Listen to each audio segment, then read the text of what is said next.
오늘 우리가 함께 읽을 말씀은 요한복음 21장 1절부터 19절 말씀입니다. 다 찾았으면 함께 읽도록 하겠습니다. 그 후에 예수께서 디베랴 호수에서 또 제자들에게 자기를 나타내셨으니 나타낸 일은 이러하니라.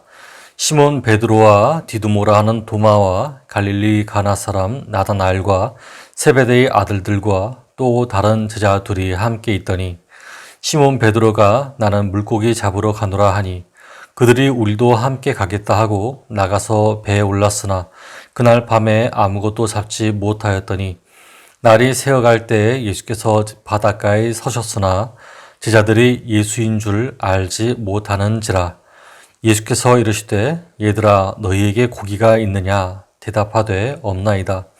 이르시되 그물을 배 오른편에 던지라 그리하면 잡으리라 하시니 이에 던졌더니 물고기가 많아 그물을 들 수 없더라.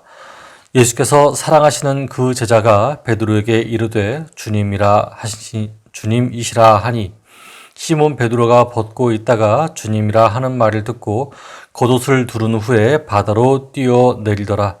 다른 제자들은 육지에서 거리가 불과 한 50칸쯤 되므로 작은 배를 타고 물고기 든 그물을 끌고 와서 육지에 올라보니 숯불이 있는데 그 위에 생선이 놓였고 떡도 있더라.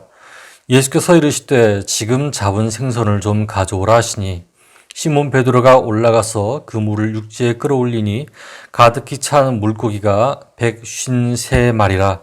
이같이 많으나 그물이 찢어지지 아니하였더라. 예수께서 이르시되 와서 조반을 먹으라 하시니 제자들이 주님이신 줄을 아는 고로 당신이 누구냐 감히 묻는 자가 없더라. 예수께서 가셔서 떡을 가져다가 그들에게 주시고 생선도 그와 같이 하시니라. 이것은 예수께서 죽은 자 가운데서 살아나신 후에 세 번째로 제자들에게 나타나신 것이라. 그들이 조반 먹은 후에 예수께서 시몬 베드로에게 이르시되 요한의 아들 시몬아 네가 이 사람들보다 나를 더 사랑하느냐 하시니 이르되 주님 그러하나이다. 내가 주님을 사랑하는 줄 주님께서 아시나이다. 이르시되 내 어린 양을 먹이라 하시고 또 두 번째 이르시되 요한의 아들 시몬아 내가 나를 사랑하느냐 하시니 이르되 주님 그러하나이다. 내가 주님을 사랑하는 줄 주님께서 아시나이다. 이르시되 내 양을 치라 하시고 세 번째 이르시되 요한의 아들 시몬아 내가 나를 사랑하느냐 하시니 주께서 세 번째 내가 나를 사랑하느냐 하심으로 베드로가 근심하여 이르되 주님 모든 것을 아시오매 내가 주님을 사랑하는 줄을 주님께서 아시나이다. 예수께서 이르시되 내 양을 먹이라. 내가 진실로 진실로 내게 이르노니 내가 젊어서는 스스로 띠뛰고 원하는 곳으로 다녔거니와 늙어서는 내 팔을 벌리리니 남이 내게 띠띠우고 원하지 아니한 곳으로 데려가리라. 이 말씀을 하심은 베드로가 어떠한 죽음으로 하나님께 영광을 돌릴 것을 가리키심이로라. 이 말씀을 하시고 베드로에게 이르시되 나를 따르라 하시니. 아멘. 우리들은 때때로 말씀을 떠나고 싶어하는 경우가 있습니다. 예수님을 떠나고 싶어하는 경우가 있습니다.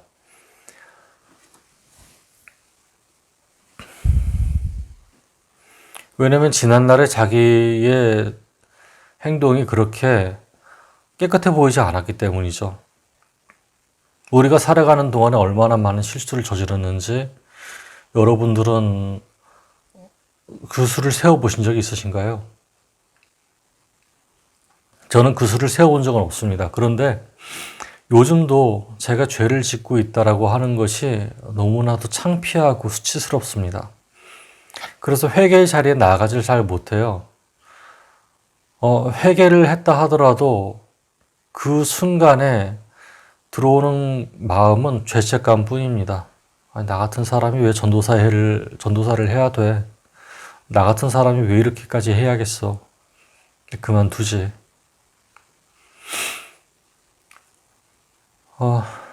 많은 사람들이 죄를 짓고 그리고 범죄를 저지르는 것을 우리가 볼 때에는 참 저 사람 죄를 좀 그만 졌으면 좋겠다, 좀 깨달았으면 좋겠다라고 얘기를 하잖아요.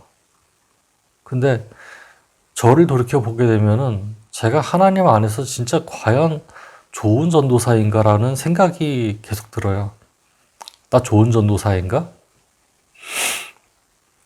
나 진짜 바른 전도사인가?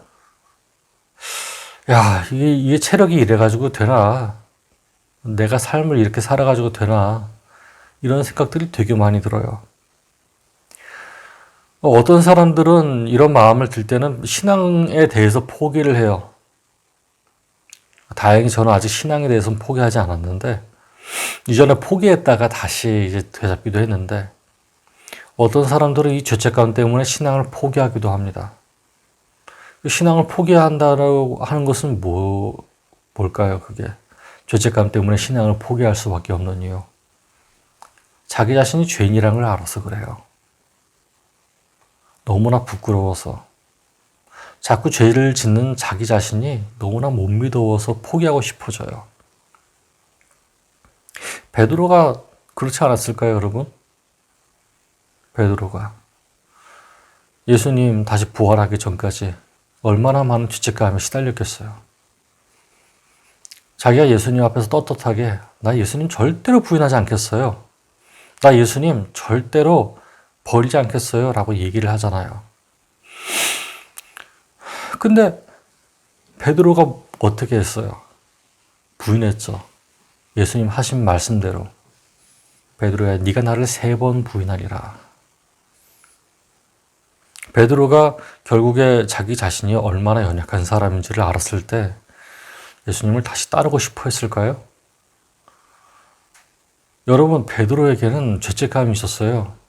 예수님께 다시 돌아오지 못할 것 같은 죄책감. 예수님을 다시 볼 수 있다면 얼마나 좋을까라는 마음, 예수님께서 부활하시기 전까지 갖고 있었지만은 그 이후에 예수님께서 나타나셨잖아요. 2번 나타나셨어요. 지금 3번째예요. 3번째 나타나셨을 때 예수님 너무나 좋은데 미안해요. 예수님 너무나 감사한데 미안해요. 예수님 이렇게 다시 나타나 주셔서 부활하셔서 말씀하신 대로 부활하셔서 너무나 좋은데 미안해요.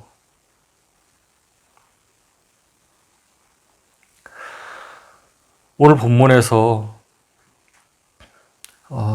이런 마음 상태에 있는 사람들이 좀 위안을 받았으면 좋겠습니다. 이런 괴리에 빠진 사람과 그를 회복시키려고 부르신 예수님의 사역, 이 요한복음에 등장합니다. 함께 이 말씀을 살펴보도록 하겠습니다.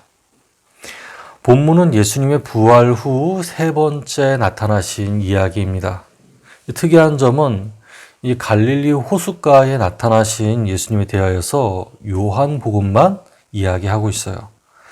베드로를 중심으로 7명의 제자가 고기를 잡으러 나갑니다. 그런데 날이 셀 때까지 아무것도 잡지 못하고 그 현장에 예수님께서 나타나셔야 결국 고기를 잡습니다. 그 이후에 예수님께서는 제자들과 함께 식사를 하자고 하죠. 야, 내가 물고기 다 구워놨으니, 내가 빵도 있으니 같이 먹자. 수고하고 무거운 짐진 자들, 그 제자들, 지금 막 열심히 고기를 잡았는데 예수님을 떠난 상태에서 스스로 많이 수고하고 자기 뜻대로 했던 제자들을 앞에 예수님께서 나타나셔서 밥 먹자라고 하고 계세요. 밥 먹자. 얘들아 밥 먹자 하고 계세요. 주님이 부활하신 후 디베랴 바다에서 고기를 잡는 베드로의 마음은 한마디로 표현하기엔 대단히 복잡했을 것입니다.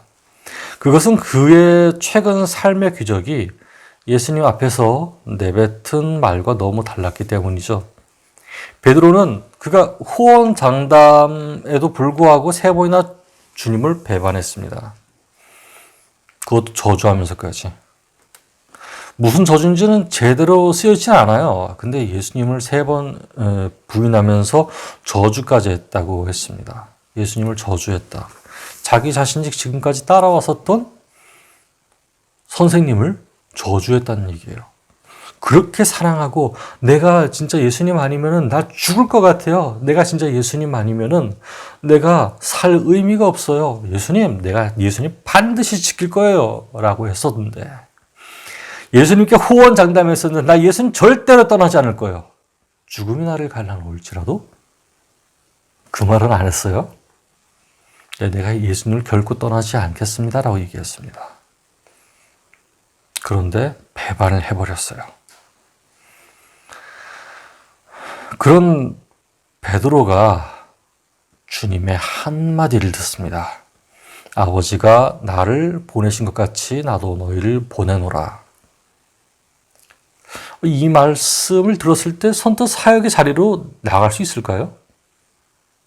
평신도의 사역의 자리, 제자의 사역의 자리, 전도사의 사역의 자리. 여러분, 베드로란 이름에 빠지지 말고 자기 자신을 한번 돌아보세요. 자기 자신. 내 자신은 이 사역의 자리에 있어도 되는지. 사람이 기계가 아닌 이상 불가능합니다. 내가 잘못한 게 있는데 어떻게 예수님의 말 한마디에 즉각 순종해서 그렇게 할 수 있을까? 자기가 엄청 잘못했어요. 그 잘못한 거 아직도 기억하고 있어요. 잘못한 거 엊그제 잘못한 것도 아니고 한 몇 년 전에 잘못한 것도 아니고 지금 잘못했어. 지금 잘못했는데 예수님이 야, 괜찮아. 가자. 엄청나게 예수님 모시기에 안 좋은 행동을 했었는데 그것을 그냥 두고 간다고? 야, 양심의 가책에 찔려가지고 못할 거예요. 자신의 잘못 회한이 너무 심한 혼돈에 빠진 베드로는 원래의 주님이 부르심, 그 뜻을 이룰 수가 없었습니다. 이때의 베드로의 마음은 그야말로 복잡하고 혼란스러웠을 거예요. 이렇게 혼란스러운 베드로를 다시금 찾아와서 일으키시고 사역의 현장으로 이끌어 주십니다. 베드로에게 질문하시죠. 베드로야, 네가 정말 나를 사랑하니? 베드로야, 네가 정말 나를 사랑하니? 베드로야, 네가 정말 나를 사랑하니? 이 말은 베드로에게 야, 네가 나를 사랑한다 그러면서 나를 버리고 떠나? 내가 하던 말을 고지고대로 듣지 않았지.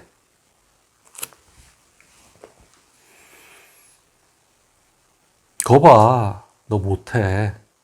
너 사랑 못해. 너 나 사랑하는 거 아니잖아. 응? 어떻게 나를 사랑한다고 하면서 나를 배신을 해. 너 사랑하는 거 아니지? 너 나 사랑하는 거 아니지? 예수님이 이 말씀을 하신 것일까요?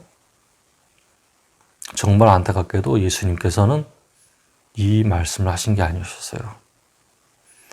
베드로야, 네가 나를 사랑하냐? 네가 나를 사랑하냐? 네가 여전히 나를 사랑하냐? 여러분, 이 말씀은요, 우리가 실수를 했었을 때, 우리가 간혹 주님을 부인하고 떠났을 때, 마음이 너무나 서지 못한 자리에서 주님을 떠날 수밖에 없었을 때, 배신자 가룟 유다처럼 예수님을 팔아넘긴 가룟 유다를 보고 야, 저 배신자야! 어떻게 예수님을 팔아넘길 수 있어? 어떻게 예수님을 네가 제자된 사람으로서 어떻게 팔아넘길 수 있어? 너 참 못됐다. 말할 수 있어요. 왜? 자신들은 은삼십냥에 눈이 멀어서 예수님을 팔아넘기지 않았으니까. 그런데 여러분, 베드로가 지금 겪고 있는 일들은 예수님을 팔아넘긴 것이 주제가 아닙니다. 너 실수했지? 예, 예수님. 너 나를 부인했잖아. 네, 예수님. 근데 내가 너를 사용하고자 하는 조건이 딱 하나가 있어. 그게 뭐예요? 네가 나를 여전히 사랑하느냐야. 인간적인 마음으로서 죽음이 두렵고 사람들에게 핍박받을까 봐 두렵고, 아, 예수님, 내가 어떻게 할 수 있을까요? 베드로야, 네가 나를 사랑하느냐? 여러분, 베드로가 예수님께 들은 이 질문, 베드로야, 네가 나를 정말로 사랑하느냐라고 하는 질문은 예수님께서 베드로를 사랑하시지 않고서는 할 수 없는 질문입니다. 왜? 예수님께서는 이 질문을 통해서 베드로에게 아직 기회가 있다는 것을 알려주기 위해서였어요. 베드로야, 네가 정말 나를 사랑하느냐? 나도 너를 사랑한다. 네가 나를 사랑하는 건 내가 알고 있다. 예수님께서 그렇게 말씀하시고 싶으신 거예요. 예, 예수님, 나 예수님 사랑합니다. 예수님, 내가 예수님을 사랑하는 줄을 예수님께서는 아십니다.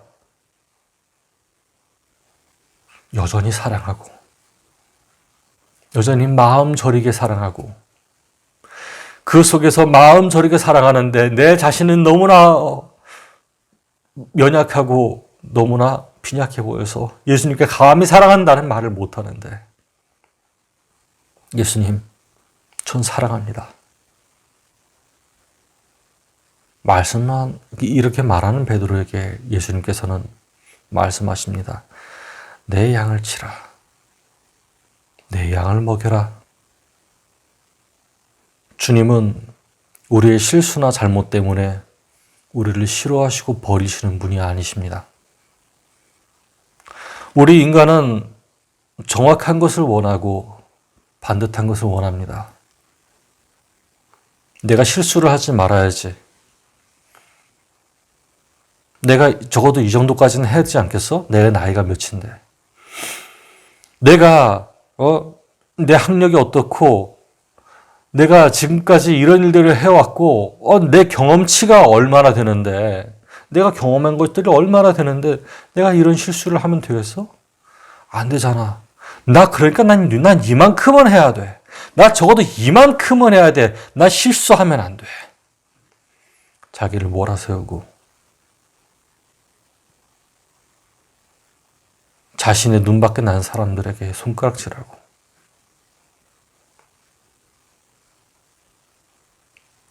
여러분, 우리는 예수님의 사랑을 여전히 받고 있습니다. 예수님의 사랑을 여전히 받고 있는데 그 사랑을 계속 거부하려고 합니다. 우리가 지금까지 배워왔던 것들이 있잖아요. 사람들에게. 예수님의 사랑을 거부할 수밖에 없는 거를 우리는 사람들에게 배워왔어요. 왜 배워왔느냐? 이만큼 하지 않으면 나를 사랑하지 않는다. 이 사회가 나를 사랑하지 않는다. 이 사회가 얼마나 이기적인지, 자기 자신에게 이익이 되지 않는 사람은 멀리 차버린다. 우리가 그거를 배워왔어요. 배워왔으니까 어떻게 돼요? 예수님도 똑같을 것이라 생각합니다. 예수님도 다른 사람과 같았으면 같았지 똑같을 것이라 생각합니다. 그래서 심지어 이 목회를 하고 있는 저조차도, 심지어 이 달인 전도사라고 하는 명함을 가진 저조차도 하나님 안에서 내가 이렇게 사랑을 받고 있습니다 라고 깨닫지를 못해요. 내가 그걸 깨달았으면 좋겠는데 내가 깨닫지 못해요. 하나님, 왜 저를 이 상태로 사용하십니까? 하나님, 나를 이 상태로 사용하지 말아달라고요. 하나님, 나는 너무나 연약하다고요. 하나님, 나 연약한데 왜 자꾸 쓰려고 하시냐고요. 나 쓰지 말아요. 왜 날 자꾸 있는 대로 사용한다고 하시는 거예요? 난 내 자신이 싫은데. 왜 있는 모습 그대로 나오라고 얘기하시는 거예요?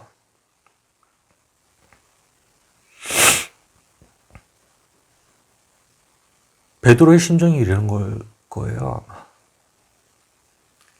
베드로의 심정이 예수님, 나 베드로예요.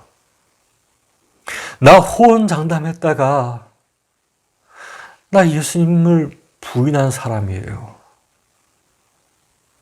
내가 속으로 가룟 유다를 얼마나 증오했는지 몰라요.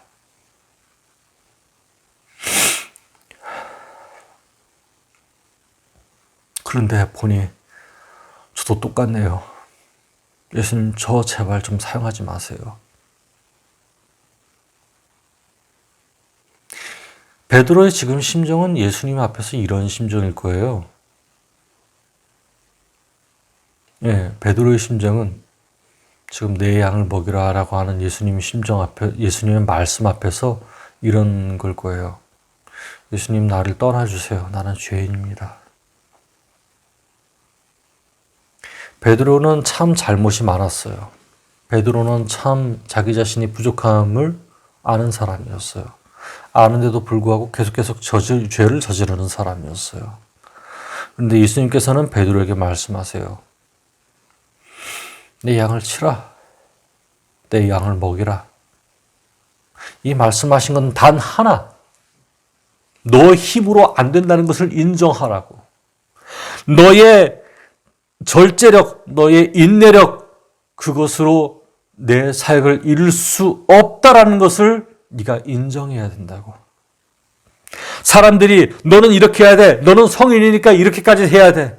너는 이렇게까지 배웠으니까 이렇게까지 해야 돼. 너는 예수님을 쫓아다닌 사람이니까 넌 이만큼까지 해야 돼. 네가 예수님과 먹고 자는 사람이었다면 그러면 너는 이만큼까지 해야 돼.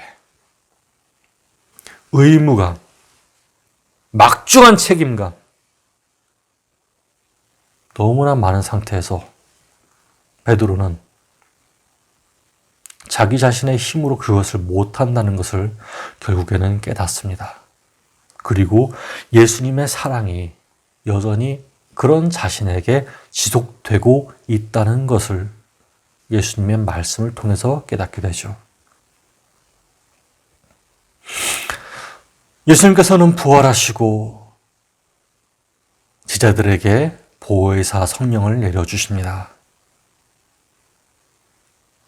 그 이후에 성령을 받은 제자들이 어떻게 했는지 아시잖아요? 어떻게 했어요?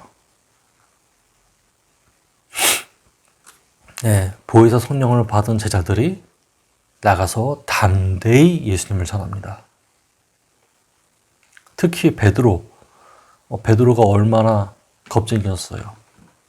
근데 그 겁쟁이 베드로가 담대하게 복음을 전하잖아요. 사람들이 너 예수님 자꾸 전하게 되면 너 가만 안 둘 줄 알아. 너 매 맞을 거야, 너. 너 내가 가만 안 둘 거야, 너. 예수님 전한다고 내가 가만 안 둘 거야. 그런 협박에도 굴하지 않습니다. 결국에는 순교자가 되죠. 부활하신 주님은 성령으로서 모든 사람의 삶의 현장에 함께 하십니다. 우리의 실수에도 불구하고 그분은 우리를 찾아오셔 만지시고 회복시키십니다. 또한 사명을 새롭게 할 힘을 주십니다.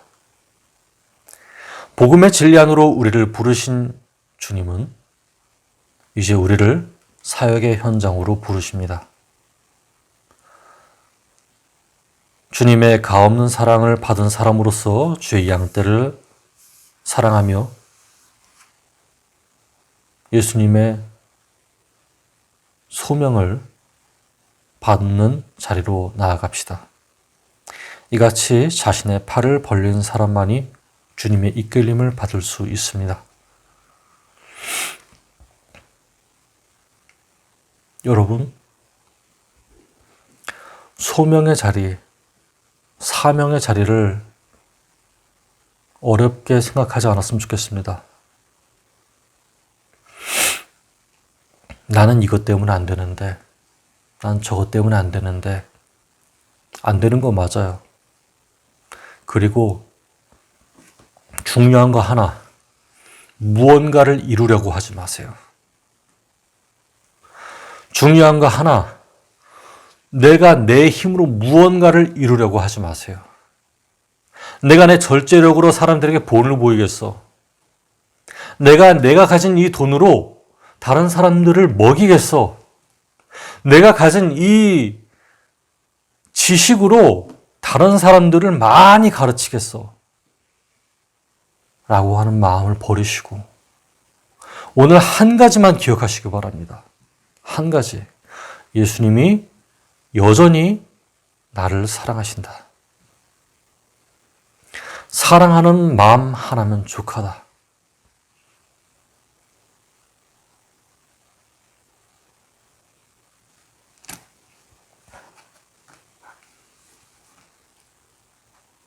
예수님을 사랑하지 않고 예수님 복음을 전한다.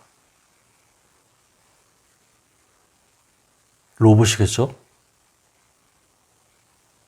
예수님을 사랑하지 않고 내가 내 의지대로 다 했어요. 그 예수님이 왜 필요해? 내가 내 의지대로 다 했는데. 내가 내 하고 싶은 대로 다 했는데 예수님이 왜 필요해요? 안 되는 걸 알아요. 예수님이 얼마나 나를 사랑하시는지.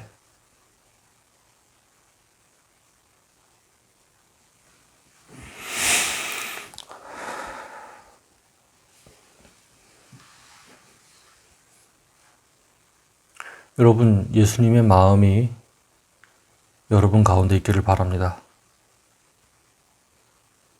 자신의 능력과 자신의 절제력, 자신의 인내력을 의지하는 삶이 아니고 온전히 하나님만 의지하는 여러분 됐으면 좋겠습니다. 내 재능, 내 목소리, 내 생각, 내가 갖고 있는 재산, 그것을 의지하는 것이 아니고 하나님을 의지하는 여러분 되십시오. 예수님께서 여러분을 쓰시는 것은 여러분의 재능이 아니고 여러분이 예수님을 진정으로 사랑하는 마음 하나만 쓰십니다.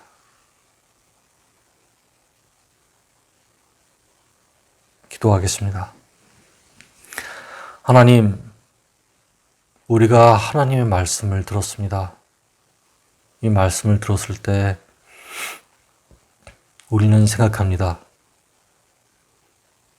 지금까지 우리가 무엇이 있다고 자랑했던 것 다 소용이 없구나. 지금까지 내가 호언장담했던 것 다 소용이 없구나. 그렇게 깨닫게 됩니다. 하나님, 이제 우리가 예수님 앞에 내어놓습니다. 우리의 죄를 용서해 주옵소서. 과거에 자기 자신이 가진 절제력, 인내력, 지식들을 의지하며 호언장담했던 것을 용서해 주옵소서.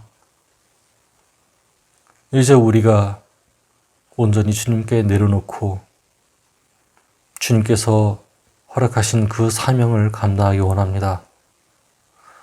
하나님, 우리의 삶이 매 순간마다 어리석게 보인다 할지라도